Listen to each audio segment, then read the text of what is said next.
Merhaba arkadaşlar, kanalıma hoş geldiniz. Bugün sizlerle bu örümcek modeli suplanın karesini öreceğiz. Daha önce runner'ını, yastığını ve yuvarlak suplasını paylaşmıştım. Bugün de kare olanını yapıyoruz. Bunun yapılışı daha kolay. Buna bir tık daha fazla ip gidiyor. Bunun eni 32 santim. Bu ölçülerdeki bir suplaya yaklaşık 100 metre kadar ip kullandım. Kullandığınız ip el sıklığına göre bu ölçüler değişebilir. Bunu istediğiniz iplerle çalışabilirsiniz. Ben birazdan ip tanıma aşamasında kullandığım ipi gösterdim. Runner yapılışını, sık yapılışını daha önce paylaşmıştım. Onlara bakabilirsiniz. Yuvarlak suplası. Bu da kare. Hangisi daha hoşunuza gidiyorsa onu runner'la takım yapabilirsiniz arkadaşlar. Kanalıma hala abone değilseniz kanalıma ücretsiz abone olabilirsiniz. Yeni modeller için takipte kalabilirsiniz arkadaşlar. Şimdi sizleri daha fazla bekletmeden yapım aşamasına geçebiliriz. Ben yurt dışında yaşıyorum. Yabancı marka ip kullanıyorum. Aynı özelliklerde ipi bulabilmek için bu arkadaki metrajlarına ve özelliklerine bakmamız gerekiyor. İp alırken ipin kalınlığı 2 mm ama %46 koton, %40 polyester, %14 rayon. Bu yüzdelikler iplerde değişebilir. Önemli olan karışım olması. %100 koton olmaması gerekiyor bunu yaparken. Bu tarzda bir makrome ipi alırken %100 koton ya da %100 polyester ip almamaya dikkat ediyoruz. Çünkü bu yumuşaklıkta olması için bu karışımların olması gerekiyor.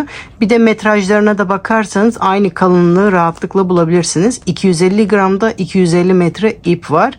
Tığ önerisi 2 ile 4 mm arasında. Ben elime 4 mm yatkın olduğu için 4 mm tığ kullanıyorum.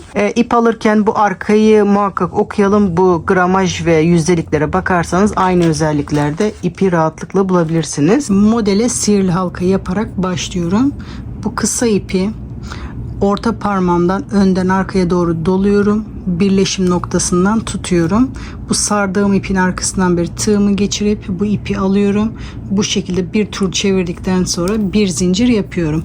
Eğer sihirli halka yapamıyorsanız zincir çekerek de bu başlangıç kısmını yapabilirsiniz. İlk sırada 9 zincir yapıyoruz. 4, 5, 6, 7, 8, 9. Aynı halkanın içerisinde bir sık iğne.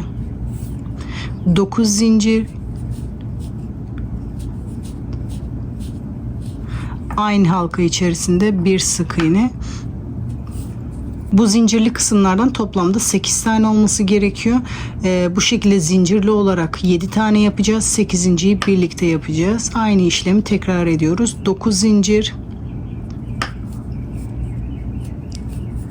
Aynı daire içerisinde, halka içerisinde bir sık iğne. Bunu yaparken arkadaşlar sizlerden ricam, bu videoları hazırlamak inanın hiç kolay değil. Daha çok kişilere erişmek için sizin beğen ve yorumlarınıza ihtiyacımız var. Emeklerimizin karşılığını alabilmek için bir beğen ve yorum yaparak destek olursanız sevinirim arkadaşlar. Bir de bu video sizler için faydalı olduysa yorumlar kısmına yazarsanız sevinirim. Sizden sonra gelecek kişiler, bazı takipçiler yorumları okumayı tercih ediyor. Yorumları okuduktan sonra videoyu izlemek istiyorlar. O kişilerin de videoyu izlemesine vesile olmak için bir yorum yaparak belirtirseniz sevinirim arkadaşlar. Şu anda 6 tane oldu. Kanalıma abone olmak ücretsiz. Ücretsiz olarak videoları izleyebilirsiniz arkadaşlar. Abone olursanız sıradaki videolardan da haberdar olursunuz arkadaşlar. Şu anda 7 tane oldu. 8.'yi de şu şekilde yapmam gerekiyor. Hem sırayı bitirmem gerekiyor hem de benim ortadan başlamam gerekiyor. O yüzden şu şekilde yapıyoruz. 4 zincir. Tığıma 2 seferde oluyorum. Halka içerisinde bu şekilde üçlü trabzan yapıyorum. Son ikisini birlikte yapıyorum. Halkamı birleştiriyorum. Şimdi bu sırada baklava dilimlerini yapmaya başlıyoruz. 4 zincir. Tığıma 2 seferde oluyorum. Burada trabzan tepesine batarak sırasıyla doladıklarımı tığımda ikisini tutuyorum. Tığıma 2 seferde oluyorum. Buradaki zincirlerin 5. zincirine batarak bu şekilde sırasıyla doladıklarımı, şu anda tığımda 3 tane oldu. Üçünü birlikte yaparak sıramı birleştiriyorum. Bu kısımlar baklava dilimine benzediği için modeli anlatırken daha kolay anlatabilmek için baklava dilimi olarak belirteceğim arkadaşlar. 4 zincir, aynı zincire batarak bir sık iğne. 4 zincir, tığıma 2 sefer doluyorum, aynı noktaya batarak sırasıyla doladıklarımı son 2'yi tığımda tutuyorum. Tığıma 2 sefer doluyorum. Buradaki zincirin 5. zincirine batarak sırasıyla doladıklarımı, şu anda tığımda 3 tane oldu. Üçünü birlikte yaparak baklava dilimini oluşturuyorum. 4 zincir, aynı zincire batarak bir sık iğne. Şimdi yeni baklava dilimine başlıyoruz. Son bir defa daha göstermek istiyorum. 4 zincir, tığıma 2 sefer doluyorum. Aynı noktaya batarak sırasıyla doladıklarımı son 2 tığımda tutuyorum. Tığıma 2 sefer doluyorum. Burada 5. zincire batarak sırasıyla doladıklarımı, üçünü birlikte 4 zincir, aynı noktaya batarak bir sık iğne yapıyoruz. Bu şekilde bu baklava dilimlerini sıra sonuna kadar yapalım. Sonuncuyu birlikte yapıyoruz. Bu şekilde sıra sonuna kadar yapalım. Sıra sonuna kadar geldim. Sonuncuyu birlikte yapıyoruz. Tığıma 2 sefer doluyorum. Aynı noktada sırasıyla doladıklarımı son 2'yi tığımda tutuyorum. Tığıma 2 sefer doluyorum. Bu başlangıç noktasına batarak üçlü trabzanımı yapıyorum. Tığımda 3 tane var. Üçünü tutuyorum. Buralarda normalde zincir çekmiştik. Zincir yerine burada trabzan yapıyoruz. Çünkü benim bu noktada ortadan başlamam gerekiyor. Tığıma 2 sefer doluyorum. Aynı noktaya batarak sırasıyla doladıklarımı en son 4'ünü birlikte yaparak sıramı bu şekilde bitiriyorum. Şimdi yeni sıraya çoğaltma işlemi yaparak başlıyorum. Bu modelde çoğaltma işlemlerini şu şekilde yapacağız. 9 zincir, aynı noktaya batarak bir sık iğne yapıyoruz. Çoğaltma işlemlerini bu şekilde 9 zincirle yapacağız. Şimdi yeni baklava dilimine başlıyoruz. 4 zincir, tığıma 2 sefer doluyorum. Aynı noktaya batarak baklava dilimine başlıyorum. Son 2'yi tığımda tutuyorum. Tığıma 2 sefer doluyorum. Burada yapmış olduğumuz baklava dilimin tepesine batarak sırasıyla doladıklarımızı en son üçünü birlikte 4 zincir, aynı noktaya batarak bir sık iğne. 4 zincir, tığıma 2 sefer doluyorum. Aynı noktaya batarak baklava dilimine başlıyorum. Sırasıyla doladıklarımı son 2'yi tığımda tutuyorum. Tığıma 2 sefer doluyorum. Sıradaki baklava dilimin tepesine batarak bu şekilde baklava dilimini yapıyorum. 4 zincir, aynı noktada bir sık iğne. Şimdi burada ikinci çoğaltma işlemini yapıyoruz. Aynı buradaki gibi 9 zincir çekerek çoğaltma işlemini yapıyorum. 9 zincir, aynı noktada bir sık iğne. Şimdi bu çoğaltma işlemini yaptık. Burada baklava dilimine devam ediyoruz. 4 zincir, tığıma 2 sefer doluyorum. Aynı noktaya batarak sırasıyla doladıklarımı son 2'yi tığımda tutuyorum. Tığıma 2 sefer doluyorum. Buradaki baklava dilimin tepesine batarak sırasıyla doladıklarımı en son üçünü birlikte yaparak baklava dilimini tamamlıyorum. 4 zincir, aynı noktaya batarak bir sık iğne. 4 zincir, tığıma 2 sefer doluyorum. Aynı noktada sırasıyla doladıklarımı son 2'yi tığımda tutuyorum.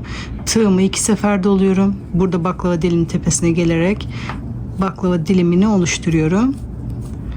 4 zincir, aynı noktaya batarak bir sık iğne. Şimdi burada da çoğaltma işlemini yapıyorum.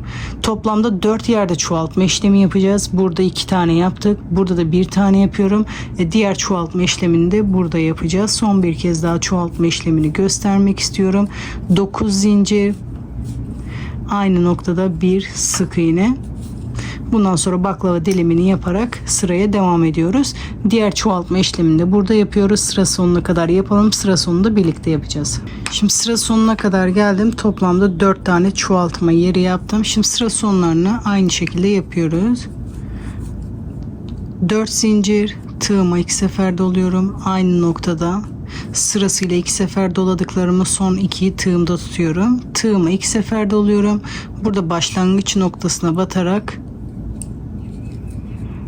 2 sefer doladıklarımı, şu anda tığımda 3 tane oldu. Buralarda yaptığımız 4 zincir yerine üçlü trabzan yapıyoruz. Tığıma 2 sefer doluyorum. Aynı noktada sırasıyla doladıklarımı Sonra dördünü birlikte bu şekilde örüyorum. Şimdi yeni sıraya başlıyoruz. İşaretimin yerini değiştiriyorum. Şimdi yeni sıraya başlıyoruz. 4 köşeden çoğaltma işlemlerini yapacağız. Her sırada aynı yerde çoğaltma işlemi yapacağız. O yüzden bu model çok kolay. Şimdi 3 ve 3'ten sonraki sıralarda hep aynı sırayı tekrar edeceğiz. Bu son sırada yaptığımız işlemi tekrar edeceğiz. Başlangıç kısımları aynı. 4 zincir, tığıma 2 sefer doluyorum. Burada tepesine batarak 2 sefer doladıklarımı tığımda ikisini tutuyorum. Tığıma 2 sefer doluyorum. Şimdi bu köşelerdeki 5. zincire batarak, normalde bu trabzan tepesiymiş gibi 5. zincire batarak bu sefer bu 2 sefer doladıklarımızı üçünü birlikte yapıyoruz. 4 zincir, zincirin tepesine batarak bir sık iğne. Bu yaptığımız işlem bu kenar için. Şimdi ortada çoğaltma işlemini yapıyoruz. 9 zincir. Aynı noktada bir sık iğne. Çoğaltma işlemini yaptık. Şimdi bu kenara başlıyoruz. 4 zincir. Tığıma 2 sefer doluyorum. Aynı noktaya batarak sırasıyla doladıklarımı tığımda ikisini tutuyorum. Tığıma 2 sefer doluyorum. Burada tepesine batarak sırasıyla doladıklarımı en son üçünü birlikte yaparak baklava dilimini tamamlıyorum. Köşeye kadar bu şekilde baklava dilimi yapmaya devam ediyoruz. 4 zincir, aynı noktaya batarak bir sık iğne. 4 zincir, tığıma 2 sefer doluyorum. Aynı noktaya batarak baklava dilimine başlıyorum. Sıradaki baklava diliminin tepesine geçerek trabzanımı yapıyorum. 4 zincir, aynı noktaya batarak bir sık iğne. 4 zincir, tığıma 2 sefer doluyorum. Aynı noktaya batarak trabzan, tığıma 2 sefer doluyorum. Şimdi köşeye geldik. 5. zincirine batarak baklava dilimini yapıyoruz. 4 zincir, aynı noktada bir sık iğne. Şimdi köşe işlemini yapıyoruz. 9 zincir, aynı noktada bir sık iğne. Şimdi diğer yöne başlıyoruz. 4 zincir, tığıma 2 sefer doluyorum. Aynı noktaya batarak üçlü trabzan, tığıma 2 sefer doluyorum. Buradaki baklava dilimin tepesine batarak üçlü trabzan yapıyorum. 4 zincir, aynı noktada bir sık iğne. Bu şekilde sıramızı tamamlıyoruz. Sıra sonuna kadar yapalım. Sıra sonuna kadar geldim. Sıra sonu aynı yapıyoruz. 4 zincir, tığıma 2 sefer doluyorum. Aynı noktada üçlü trabzan, tığıma 2 sefer doluyorum. Bakın burası benim başlangıç noktası. Buradaki gibi yapıyoruz. Başlangıç ve bitiş kısımları hep aynı olacak. Sırasıyla 2 sefer doladıklarımı tığımı 2 sefer doluyorum. Tekrar aynı noktada üçlü trabzan yapıyorum. Sonra dördünü birlikte bu şekilde bitiriyorum. 4 zincir, işaretimizin yerini değiştirelim. Bir dahaki sırada burayı karıştırmayalım. Son bir kez daha göstermek istiyorum başlangıç ve köşe kısmını. Tığıma 2 sefer doluyorum. Aynı noktaya batarak sırasıyla doladıklarımı burada baklava dilimin tepesine gelerek üçlü trabzan, 4 zincir, aynı noktada bir sık iğne, 4 zincir, tığıma 2 sefer doluyorum. Aynı noktada sırasıyla doladıklarımı bu köşedeki 5. zincire batarak sırasıyla doladıklarımı 4 zincir, köşede bir sık iğne. Şimdi köşedeki çoğaltma işlemini yapıyoruz. 9 zincir, aynı noktada bir sık iğne.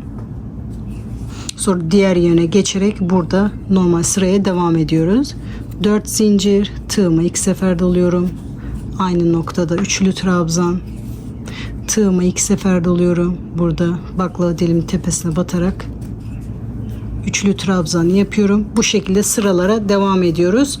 Bu aynı yaptığımız sırayı tekrar ederek bunu dilediğimiz kadar büyütüyoruz arkadaşlar. Kuplada da aynı, büyük kare yapmak isterseniz onda da aynı şekilde bunu istediğimiz ölçüye gelene kadar örüyoruz. İpimize, el sıklığına göre bu ölçü değişebilir. Yapılan sırası farklı olabilir arkadaşlar. Bunu yapmak istediğimiz genişliğe kadar örelim. Bunu büyütmek istediğim büyüklüğe kadar büyüttüm. Şimdi son sırayı yaptıktan sonra benim ideal ölçüye gelecek. Son sırada bu çoğaltma işlemini yapmıyoruz. Normal kenarlardaki işlemleri yapıyoruz. Sizler bunu istediğiniz kadar sıra ekleyebilirsiniz. Benim yaptığım sıralarda yapmak zorunda değilsiniz. Bakın buradaydı başlangıç kısmı. Yeni sırada kaya kaya buraya kadar geldi. Normal sırada başladığım gibi başlıyorum. 4 zincir, tığımı 2 sefer doluyorum. Burada baklava dilimine başlıyorum. Tığımı 2 sefer doluyorum. Sıradaki baklava dilimin tepesine batarak normal baklava işlemini yapıyorum. Köşeye kadar bu şekilde yapalım. Bu şekilde normal sırada yaptığımız gibi köşeye kadar yapalım. Köşeye kadar normal sıralarda ördüğüm gibi ördüm. Köşede de normal sırada yaptığım işleme devam ediyorum. 5. zincirde baklava dilimi yapıyorum. 4 zincir. Köşede tekrar bir sık iğne. Normalde burada çoğaltma işlemi için 9 zincir çekiyorduk. Şimdi o işlemi yapmıyoruz. Diğer kenara direkt başlıyoruz. 4 zincir. Tığımı 2 sefer doluyorum. Aynı boşlukta baklava dilimi yapıyorum. Tığımı 2 sefer doluyorum. Buradaki trabzan tepesine batarak baklava dilimi yapmaya başlıyorum. 4 zincir, aynı noktaya batarak bir sık iğne. Bu şekilde normal sıraya devam ediyoruz. Bu görüntü benim hoşuma gitmediği için bu şekilde yapıyorum. Bu şekilde beğendiyseniz bu şekilde yapabilirsiniz. Bu şekilde beğendiyseniz normal bu sıralarda da bitirebilirsiniz bunu. Bu şekilde sıra sonuna kadar, başlangıç noktasına kadar örelim. Sıra sonuna kadar geldim. Bir zincir çekerek ipimi burada kesiyorum. Bu şekilde bütün kenarları yapıyoruz. Bu görüntü benim daha hoşuma gitti. Bu sıralarda yaptığımız gibi bu çıkıntı hoşuma gitmemişti. Şimdi ipim ütüye elverişli olduğu için bunu tersten ütüleyip geliyorum. İpim ütüye elverişli olduğu için tersten ütüledim. Bu şekilde güzel duruyor. Ütülerken şuraları düzelterek ütüledim. Bu kenar detayını değiştirmek istiyorsanız farklı bir kenar detayı da ekleyebilirsiniz. Ben runner'la takım olması için bu şekilde yaptım. Umarım bu videoyu izlerken keyif almışsınızdır. Sizler için faydalı olmuştur. Yeni modeller için takipte kalın arkadaşlar. Yapacak arkadaşlara kolay gelsin diyorum. Sıradaki videolarda görüşmek üzere.